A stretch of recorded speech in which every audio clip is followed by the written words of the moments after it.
Ramzan special একদম দোকানের মতো করে আজকে আমি বাড়িতে ছোলা ভুনা তৈরি করে দেখাবো।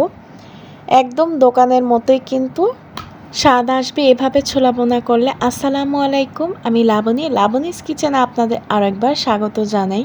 অনেকেই জানে না এভাবে ছোলা ভুনাটা করলে পারফেক্ট হবে আর টেস্টটাও কিন্তু একদম দোকানের মতোই আসবে। ছোলা ভুনা তৈরি করার জন্য এখানে আমি একটা বাটি নিয়ে নিলাম, তার মধ্যে এখানে আমি 2 কাপ পরিমাণ ছোলা দিয়ে দিচ্ছি। এখানে আমি চোকলা সহ ছোলা বা বুট যেটাই বলুক না কেন সেটা নিয়েছি। অনেকে কিন্তু চোকলা ছাড়াও ছোলাটা নিয়ে থাকে। এখন এর মধ্যে আমি পরিমাণ মতো পানি দিয়ে দিলাম। এই ছোলাটাকে আমি ভিজিয়ে রাখবো। ছোলাটা অনেকক্ষণ পর্যন্ত ভিজে থাকার কারণে কিন্তু একদম ফুলে ডাবল হয়ে গিয়েছে, আমি আপনাদের দেখিয়ে দিচ্ছি। আর ছোলাটা কিন্তু অনেকটা নরমও হয়ে গিয়েছে। আমি সারা রাত ভিজিয়ে রেখেছিলাম। আপনাদের হাতের কাছে যদি সময় না থাকে তাহলে কিন্তু 7 থেকে 8 ঘন্টার মতো সময় নিয়ে ভিজিয়ে রাখতে পারেন।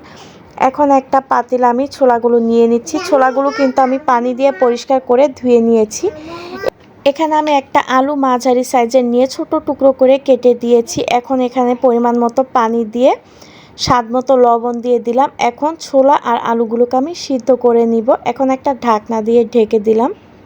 এখন একটা স্পেশাল মশলা তৈরি করে নিব, তার জন্য 2টো এলাচ দিয়ে দিলাম 2 টুকরো ছোট দারুচিনি। এখন দিয়ে দিচ্ছি 6 থেকে 7টি গোলমরিচ আর দিয়ে দিচ্ছি হাফ চা চামচ আস্ত গোটা জিরা। এখন এই সবগুলো মশলাকে আমি ঢেলে নিব, মানে হালকা ভেজে নিব।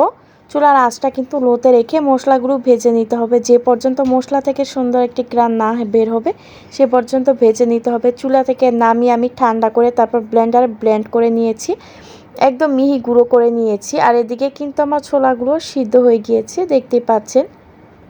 অনেকে কিন্তু ছোলার মধ্যে আস্ত মশলা দেয়, তখন খেতে ভালো লাগে না। এদিকে আমি আলুগুলো ম্যাশ করে নিয়েছি, দেখতে পাচ্ছেন। এখন চুলাতে একটা কড়াই বসিয়ে দিলাম, তার মধ্যে এখানে আমি হাফ কাপ পরিমাণ তেল দিয়ে দিলাম। এখন দিয়ে দিচ্ছি 2টি মাঝারি সাইজের পেঁয়াজ কুচি, সেই সঙ্গে দিয়ে দিচ্ছি 3টি কাঁচামরিচ কুচি। যে যেমন ঝাল খেতে পছন্দ করেন ঝালের পরিমাণটা সেমন বাড়িয়ে দিবেন। এখন পেঁয়াজ আর কাঁচামরিচটাকে আমি নেড়েচেড়ে তেলের সঙ্গে ভেজে নিব।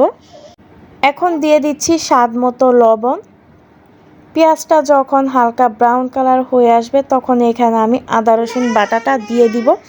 এখানে আমি হাফ চা চামচ আদা বাটা আর হাফ চা চামচ রসুন বাটা একসঙ্গে দিয়ে নিয়েছি। এখন নেড়েচেড়ে মিশিয়ে নিচ্ছি। তেলের সঙ্গে আদা রসুন বাটাটাকে ভালোভাবে একটু ভেজে নিব, যেন আদা রসুনের কাঁচা গন্ধটা চলে যায়। কিছুক্ষণ সময় নিয়ে কিন্তু ভেজে নিতে হবে। আদা রসুনটা ভেজে নেওয়া শেষে এখন যেই মশলাটা আমি তৈরি করেছিলাম সেই গুঁড়া মশলাটা দিয়ে দিলাম 1 চা চামচ। হাফ চা চামচ হলুদের গুঁড়া, হাফ চা চামচ লাল মরিচের গুঁড়া দিয়ে আবার ভালোভাবে নেড়েচেড়ে মিশিয়ে নিচ্ছি।